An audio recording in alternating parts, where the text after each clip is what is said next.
اس کا ذکر دوبارہ ہوا دانیل کے 12ویں باب میں، اور اس کے بعد میں کہوں گا کہ زبور 133 میں بھی اس کا ذکر ہوا ہے۔ اس کے معنی ہے مسیح کی حکومت میں زندگی بسر کرنا۔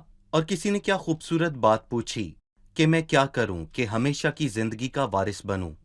میں ہمیشہ کی زندگی کیسے پاؤں؟ یعنی وہاں داخل ہونا جہاں مسیح بادشاہ ہے، وہ سردار کاہن ہو، اور مستقبل میں یہ سب پورا ہوگا۔ اور ہم ہمیشہ کی زندگی سے محظوظ ہوتے ہیں جب ہم باپ اور بیٹے سے رفاقت رکھتے ہیں۔ اور آج ابھی ہم خدا کے نام پر اکٹھا ہو کر عبادت کرنے سے روحانی طور پر اس کا تجربہ بھی کرتے ہیں۔ ہم مسیح کے گرد جمع ہوتے ہیں، اور اسرائیل کے لوگ مستقبل میں اس بات کا تجربہ حاصل کریں گے۔ مسیح بادشاہ اور سردار کاہن ہوگا، وہ بادشاہ جو خدا کی ہدایت لاتا ہے اور ان سب کی حمد کی قربانیوں کو خدا کے حضور چڑھاتا ہے۔ بہت شکریہ۔ چلیے مہمانوں سے ان کا سوال جانتے ہیں۔ زبور 133 کی دوسری آیت ہے، بلکہ اس کے پیراہن کے دامن تک جا پہنچا۔ روحانی طور پر پیراہن کے دامن سے کیا مراد ہے؟ آپ نے کہا کہ اس کا تعلق خداوند کے نام سے جمع ہونے سے ہے۔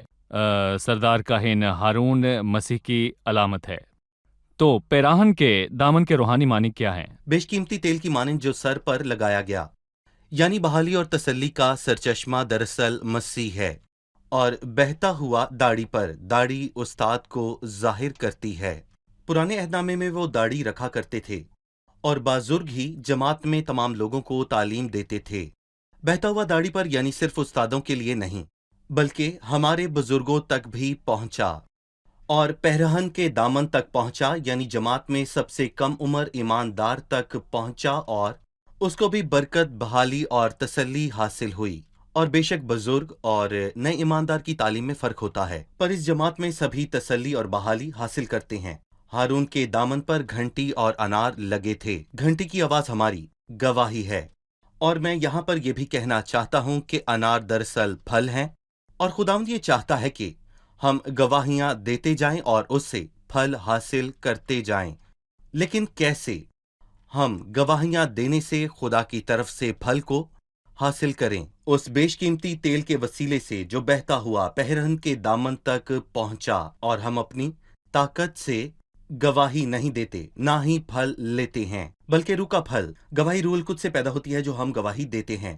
اور تم بھی گواہ ہو کیونکہ شروع سے میرے ساتھ ہو۔ جی، ہمیں چاہیے کہ اس کے گواہ بنیں اور پھل لائیں، اور پیراہن کے دامن تک پہنچے ہوئے اس بیش قیمت تیل سے محظوظ ہوں۔ ہمیں چاہیے کہ اس کی عبادت کریں، اور وہ تیرے قدموں میں بیٹھے ایک ایک تیری باتوں سے مستفیض ہوگا۔ بالکل۔ زبور 134 کا کیا موضوع ہے؟ کیا اس کا تعلق زبور 133 سے ہے جس میں خدا کے نام سے اکٹھا ہونے کا ذکر ہے؟ دیکھیں، میں یہاں پر یہ کہوں گا کہ اس کا تعلق زبور 132 میں صندوق سے، اور زبور 133 میں بھائیوں کے اس کے گرد جمع ہونے سے ہے، اور پھر اس کے بعد برکت کی سمت کا ذکر ہے۔ آسمان سے خدا کے لوگوں کے لیے برکت نازل ہوتی ہے، اور زمین سے لوگ اپنی حمد خدا تک پہنچاتے ہیں۔ اور جب ہم اکٹھے ہوتے ہیں تو یہ حمد اور شکر گزاری کی تصویر ہے جو ہمیں اس میں دیکھنے کو ملتی ہے۔ ہم اس کو مبارک کہتے ہیں، اور جب ہم کلام سنیں تو یہ برکت آسمان سے نازل ہوتی ہے۔ لکھا ہے کہ اے خداوند کے بندو، آؤ سب خداوند کو مبارک کہو۔ تم جو رات کو خداوند کے گھر میں کھڑے رہتے ہو، مقدس کی طرف ہاتھ اٹھاؤ اور اس کو مبارک کہو۔ یہ نیچے سے اوپر کی سمت ہے۔ جس نے آسمان اور زمین کو بنایا، وہ صہیون سے تجھے برکت بخشے گا۔ یہاں زبور نویس نے رات میں خداوند کے گھر میں برکت اور عبادت کا ذکر کیا، پر رات ختم ہوگی اور سویر آئے گا، اور پھر عبادت رات میں نہ ہوگی۔ بھائی یوسف، آپ ہمیں صحیح۔ اس حالت کے بارے میں بتائیں۔ جی، میں یہاں پر کہوں گا کہ زمینی لوگوں کو 1000 سالہ بادشاہی سے امید ہے۔ اس میں دن اور رات ہوں گے، اور اسی لیے یہاں پر ایک خوبصورت منظر بیان ہے، تم جو رات کو خداوند کے گھر میں کھڑے رہتے ہو۔ لیکن یہاں پر میں یہ بھی کہنا چاہوں گا کہ جب مسیح آئے گا تو وہ ہمیں آسمانی یروشلم میں لے جائے گا، اور لکھا ہے کہ پھر رات نہ ہوگی۔ مسیح آئے تاکہ ایمانداروں کو لے جائے، اور اس کے بعد رات نہ ہوگی اور نہ ہی اس کی منفی چیزیں، یعنی کہ ناپاکی، پریشانی، الجھن اور دکھ نہ ہوں گے۔ یہ سب مسیح کے آنے پر ختم ہو جائے گا، اور وہ ایمانداروں کو لے جائے گا۔ خداوند آپ کو برکت دے۔ بھائی یوسف، آپ کے ساتھ مطالعے کا بہت لطف آیا۔ اب ہم مہمانوں سے ان کی رائے جانیں گے۔ آج کے پروگرام میں آپ نے کیا سیکھا؟ ہم دیکھتے ہیں کہ آج کل لوگ محنت اور مشقت کرتے ہیں تو بھی وہ کہتے ہیں کہ ان کی اولاد اور مال و دولت میں کوئی برکت نہیں، لیکن بائبل مقدس سے ہم نے سیکھا کہ جو خدا کے کاموں کا خیال رکھے خدا بھی اس کے معاملات کی پرواہ کرتا ہے، اور یقیناً یہ بہت بڑی بات ہے کہ خدا ہمارے کاموں کی فکر کرتا ہے۔ صحیح، جی آپ۔ خداون کے نام سے اکٹھا ہونا ہمارے لیے تسلی اور بحالی کا باعث ہے۔ یہ تسلی استاد و بزرگوں تک پہنچی، یہاں تک کہ ایک عام انسان تک بھی۔ بہت خوب۔ جب ہم خداوند کے نام سے اکٹھا ہوں تو کوئی ہمارا استاد نہیں بلکہ ہمارا سر مسیح ہے۔ یسوع سردار کاہن ہے اور ہم سب ایماندار کاہن ہیں جو اس کے گرد اکٹھا ہوتے ہیں اور خدا کے حضور روحانی قربانیاں چڑھاتے ہیں۔ جب ہم خدا کو مبارک کہیں تو وہ اس کا جواب بھلائی سے دیتا ہے۔ شکریہ۔ جی، داؤد نے خداون سے محبت رکھی، اس کو خداون کے کاموں اور اس کے گھر کی فکر تھی۔ خداون نے اس کو بتایا کہ وہ ہیکل کو تعمیر نہیں کرے گا، پھر بھی اس نے ہیکل کی تعمیر کے لیے ساری تیاری کی۔ جی، کیونکہ وہی خداون نے برکت یعنی ہمیشہ کی زندگی کا حکم فرمایا۔ جب ہم خداون کے گرد جمع ہوں تو وہ ہمیں برکتیں بخشتا ہے، وہ ہمیں سب چیزوں کے ذریعے خوشی اور تسلی بخشتا ہے۔ میں کہنا چاہوں گا کہ جب خداون برکت دے تو کوئی اسے روک نہیں سکتا۔ اس نے ہمیں آسمانی مقاموں میں ہر طرح کی روحانی برکت بخشے۔ بائبل مقدس ہمیں سکھاتی ہے کہ خداوند کے کاموں اور اس کی خدمت کی فکر کریں تو وہ بھی ہماری فکر کرتا ہے۔ یہ اس گیت کی طرح ہے، اس کے الفاظ ہیں، خداوند ہم سے دور نہیں، وہ صرف آسمان پر موجود نہیں، ہر چند وہ ہم میں سے کسی سے دور نہیں، اسے ہماری پرواہ ہے، وہ ہمارے ساتھ ہر وقت موجود ہے۔ شکریہ، خداوند آپ کو برکت دے۔ بھائی یوسف خدا آپ کا آپ کو بھی برکت شکریہ، دے۔ اگلی قسط میں پھر ملاقات ہوگی۔ آمین۔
وصنع